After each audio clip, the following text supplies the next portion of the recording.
and others have reached out to the state of Connecticut and asked them for their support to do the same, stop the destruction.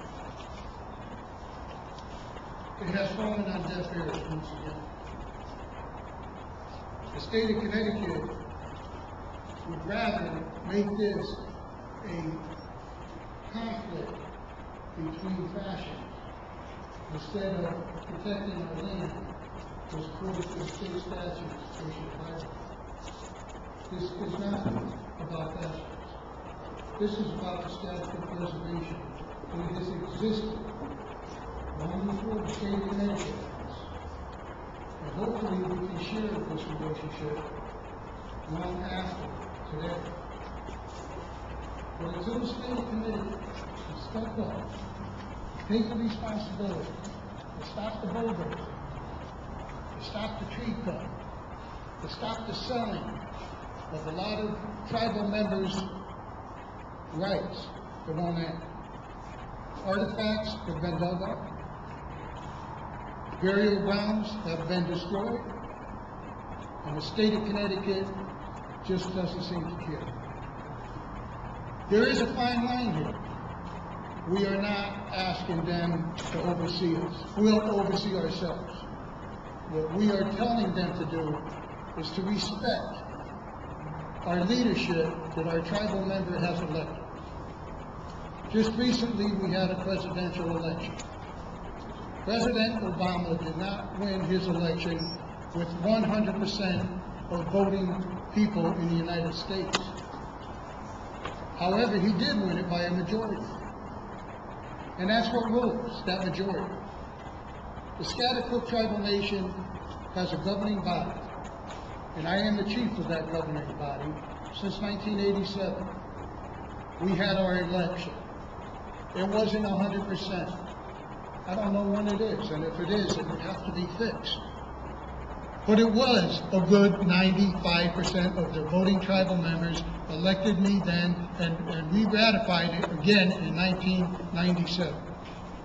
It's over.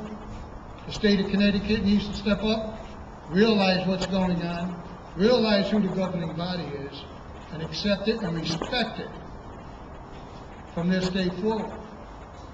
We have tried desperately to reach out to Hartford, capital up here.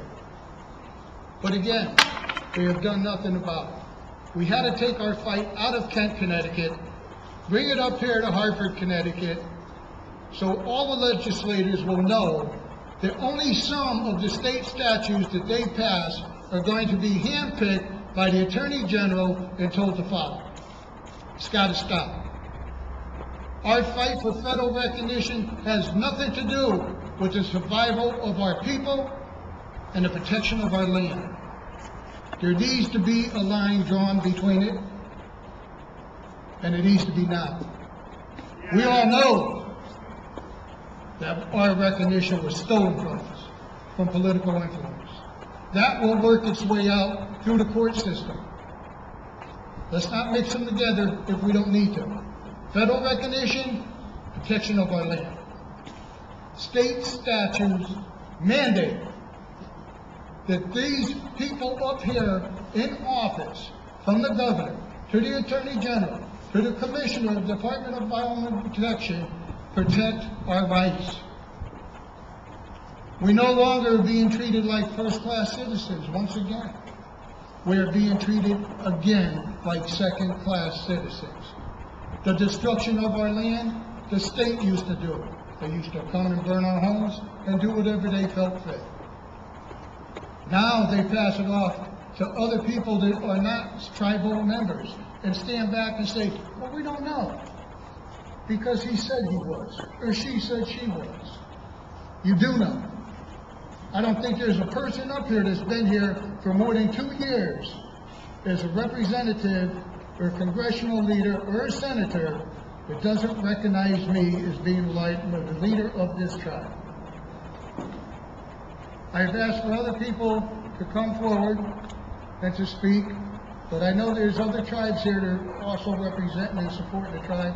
I'm glad to see it. It's very important that we, as Native people of this state, stick together. Divided, we will fall. We need to conquer. Don't let them divide us. We need to be the conquerors here. I have two guest speakers, but I first like to ask Kathleen Saunders, who is the chairman of the Preservation